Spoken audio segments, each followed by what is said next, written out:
Goblins are a staple of D&D. I think almost every D&D party has fought goblins at some point in time. In the past, I have always had my goblins just live in caves riddled with traps. However, I feel like there is no shortage of monsters that live in caves full of traps. I figured it was time for my goblin lairs to get an upgrade.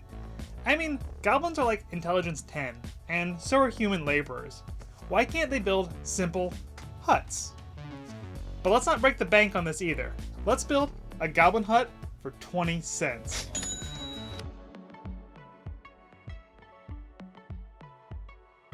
Hey, welcome to another episode of Table Ready Gaming. I'm your host, Dave, and on today's episode, I decided to try my hand at another dollar store challenge. I was kind of making it up as I went. And this build is pretty much 100% experimentation and simply trying new things and hoping for the best. Sometimes I think that these are the builds that make the best builds. So let's stop teasing and get it down to the workbench, and I'll show you how I built these goblin huts. First, I spent some time just simply kind of looking at the eggs and trying to plan out this piece in my head. I wanted to build an entire goblin village, but I didn't want every hut to look identical. I don't think being chaotic creatures, goblins are big on homeowner associations, as an HOA is more of a lawful evil organization. The first step was to separate the eggs into two separate pieces. This was very easy to do, as these eggs were extremely cheap and were made of thin plastic. In fact, this plastic was so cheap that when I decided to try cutting the door with the sides, the egg almost split. And that split pretty much just determined the height of the door. To do this, I used some scissors I had lying around at my hobby bench. In hindsight though, I think in the future I might try like a soldering iron or hot knife. I think this will work better for cutting this thin and this cheap of plastic. Then again, I would have to deal with the smell and aromas of melting plastic. Like I said, I decided to cut the door into the top part or tall part of the egg, and I used this as the walls.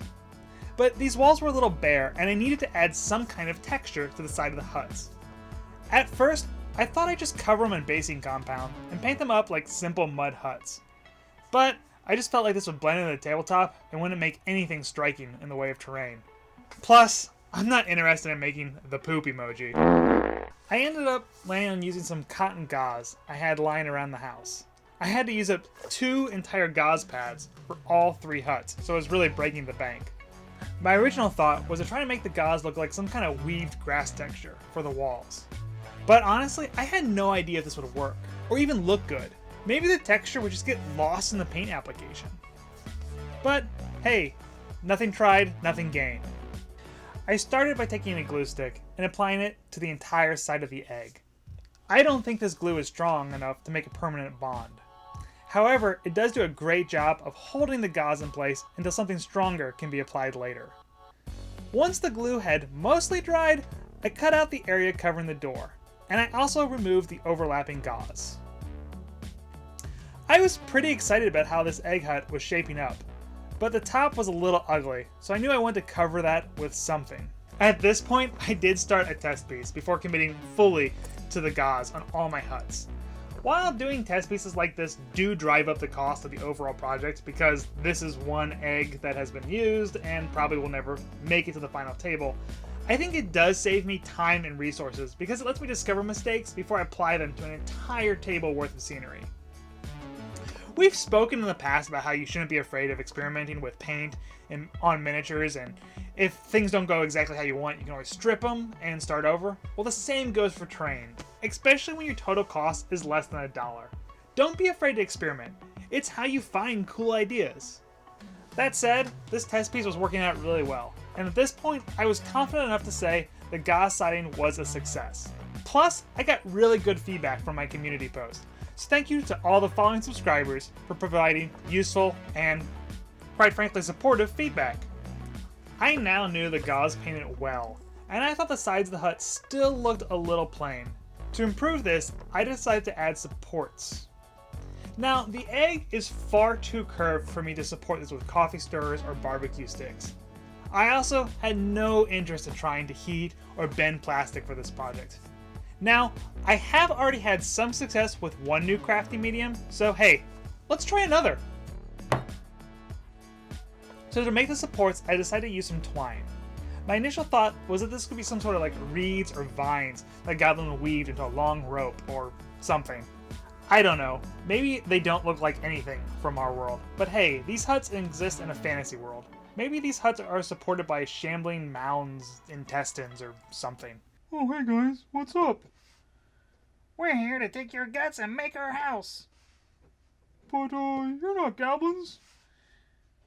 We are until Dave finishes painting those miniatures. Oh, darn it. Anyhow, I attached the twine by making a huge blob of hot glue on the top of the egg, and then cutting the egg into quadrants with 2 pieces of twine. I decided the huts needed even more support, so I took 2 more pieces of twine and cut each of my quadrants in half. I then just used hot glue to glue down the ends of each twine. I cut off the excess. I then decided to add even more detail by running twine around the base of the hut. I again just applied hot glue for this. I feel like it gives me more of an opportunity to cover up the bare plastic egg. After that, I applied some twine to the inside of the door, again just adding some more detail. Now it's time to lay down the roof for this thing. For that, I glued the bottom half of the egg onto the top half by applying even more hot glue to the top of the lower part of the hut, and then just smashing it all together. I feel like this part really helps, because it covers up a lot of the sloppy craftsmanship of the twine and gauze. Now I need to cover up the seam indent thing on the base of the roof, and for this, I just glued more twine. I had to do this in small sections, because the twine had to be pushed in while the glue was still hot. Now you might be asking yourself, doesn't that burn your fingers? Well, the short answer is, yes, it hurts a lot. But art is pain, and we're hardcore crafters here at Table Ready Gaming. That's why our videos are set for not for children! So back to the build. I decided to continue the twine supports onto the roof, and I matched them up with the wall supports, so it looks like the roof supports and the wall supports are sitting on the same twine vine support things. So for the roofing, I had decided to try yet again another new crafting material. I mean, I already had 2 strikes. Let's see if I could go for a full turkey of terrain successes. I started ripping up small pieces of painter's tape and laying them across the roof, starting at the bottom of the roof and working my way up. I'm thinking these shingles could be some sort of leather, hide, or perhaps even tree bark. I wanted to look somewhat uniformed, but not like it was cut from any sort of industrial machine. I made sure to always try to cover the twine with a full piece of tape, and then pushed the sides down, securely. I want that support beam to really stick out. Okay, once that was done, I decided the huts needed something covering the door. I went for a hide cloth look for the door covering, by gluing a small piece of aluminum foil on the inside of the hut to cover the door I had made. I then cut the foil in half over the door and bent it to look like it was hanging cloth. After that, I reinforced my foil doors by pulling hot glue in the foil, and once this had dried, the foil was very solid and firm. I think for maximum durability, I should have probably tried to fill these huts with something, maybe expanding foam or something like that. But for terrain in my home games, they'll work out just fine. Well, here's the completed hut builds, and how they looked once all the pieces were assembled. You can see that I'm building 3 of these huts, and I did run out of blue painter's tape, so I had to switch over to tan painter's tape. And in the end, the tan tape worked out much better, as it took less paint to cover. Also, next time I end up working with twine, I think I'm going to try to run it through some PVA glue, because there's some pretty gnarly hairs on this thing, and I think pasting those down would make the overall build look much better, and not throw off the scale. By this part of the video, I sure hope you're enjoying this build. If you are, I'd like to take a quick second and ask you to roll a critical hit on that like button. This really does help my videos, and also appeases the almighty algorithm of YouTube. This may seem like a small thing, but really it is the easiest way you can help us grow the Table Ready community, and help me make more content for you. If this is your first time watching a Table Ready gaming video, then welcome, and I hope you take a moment to subscribe, and hit that bell notification, as I plan on making an entire goblin village, not just a few simple huts. Anyhow, that's enough jibber jabber. Let's get some paint on this thing. So I started by painting the entire hut with a black paint and Mod Podge mixture. If you've ever watched any of Black Magic Crafts videos, you should understand why I do this. This is a great way to seal the miniature and get any loose ends permanently adhered to the model. This was also mainly to benefit my gauze in siding, as it currently was only held down by some glue stick glue, but once that Mod Podge had dried, everything became rock hard. So most of the painting on this is going to be dry brushing and overbrushing. If you have any questions about these techniques, feel free to ask in the comments. I start with an off-white or ivory paint and focus on the walls of the hut. I'm using a fairly large, stiff, flat brush for this. Once the Mod Podge had dried, I decided the coverage wasn't really the best here.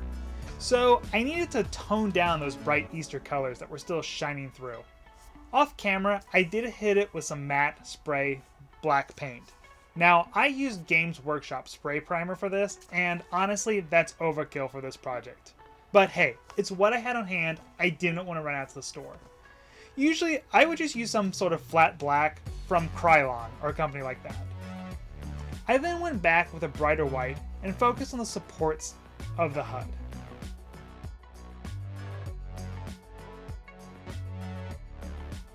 I decided to start working on the roof of the hut.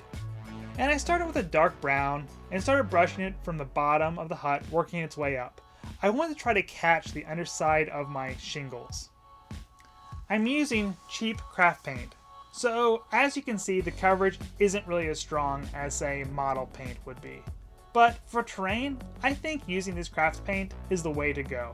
In the end, it all works out, in my opinion. I then repeated the process with a brighter orange or brown. I then decided to push the highlight even more by mixing in some white into that brown paint and doing a dry brush all over. Right, so at this point, I'll be honest, I wasn't really happy with how these huts were looking. I mean, they kind of just look like brown turds. And I desperately don't want to create that poop emoji. And we need to add some color to these things to really make them pop and jump off the table.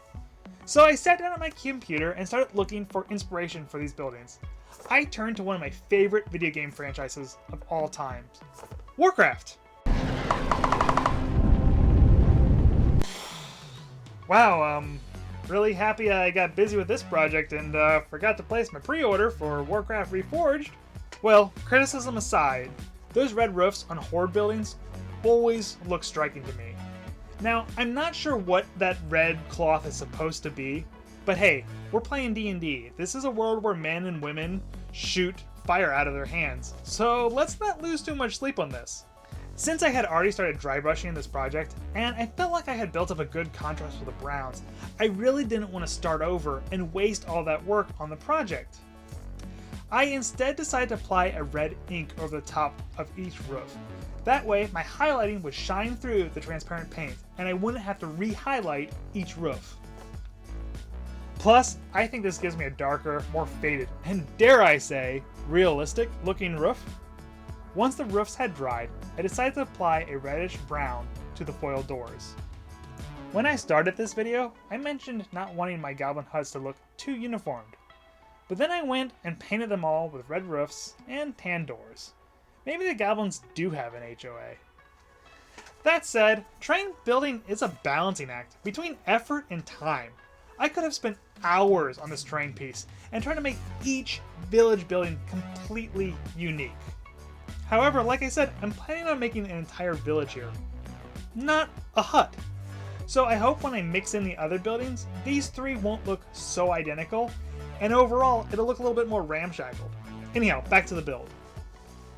I then went back to the supports and painted on a bright bone white to really make them pop. Now, it's time to apply a wash to tie all this hideous painting together and bring some shadows into it. For this, I just used Army Painter's Strong Tone Wash.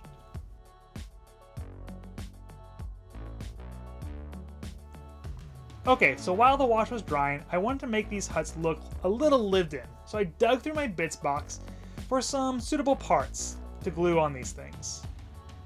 I was looking for things like weapons, spears, trophies, and shields. I could easily make into dressings for my huts. And this is what I found. I had to cut some of these bits apart to make them smaller so they could actually hang on the sides of these huts. I then gave them a quick and dirty paint job. Nothing that's going to win a crystal brush, and barely is this tabletop standard. Basically, a base color, a highlight, and a wash, and done. Because done is beautiful. And again, these things are going to be a very small part of an entire finished build. So I'm not going to worry about every little stitch on the drum and whether it has paint on it or not. I then decided to glue these bits to the side of the hut. I decided not to add bases to these huts, as I want them to be able to blend in with any other tabletop that I decide to build. I imagine these huts will appear in jungles, forests, swamps, and maybe even caves. Now, I've never built a building that didn't have a base, so let's see how this works out for me in the end. That was pretty much it. That's the build, and how I painted them. I'm going to show you the finished shots in a second, but again, if you like this video, I'm hoping that if you made it this far, you're at least moderately enjoying my content, and you might want to see more of it. If you do, please, again, hit that like button, and if you have any questions about making your own goblin huts, or suggestions of things that I could have done better, or maybe things I should include in my goblin village, just list them down in the comments. I love hearing about them, and I love talking to all you folks. Now, let's roll the final shots and talk about what I like and what I think it can improve on this project. Kind of a little bit of a post-mortem.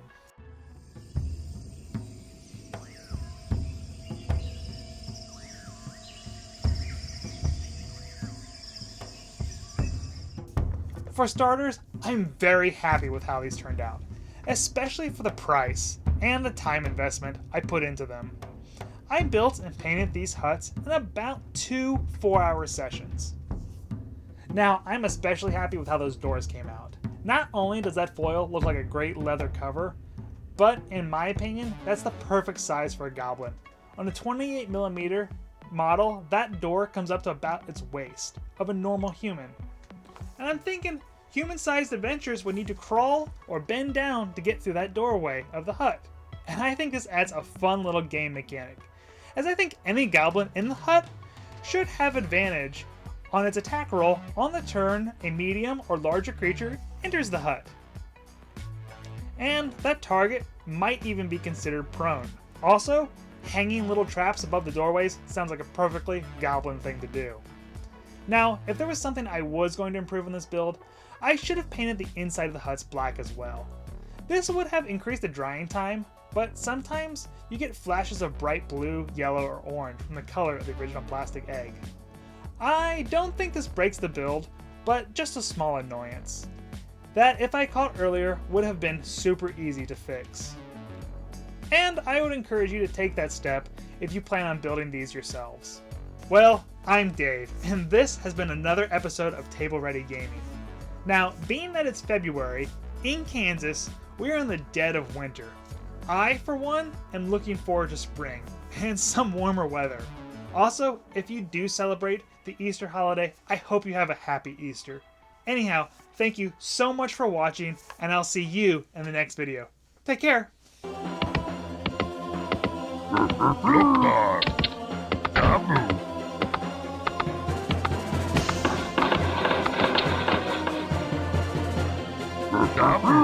Sometimes, Yes? Yes? All right, Master.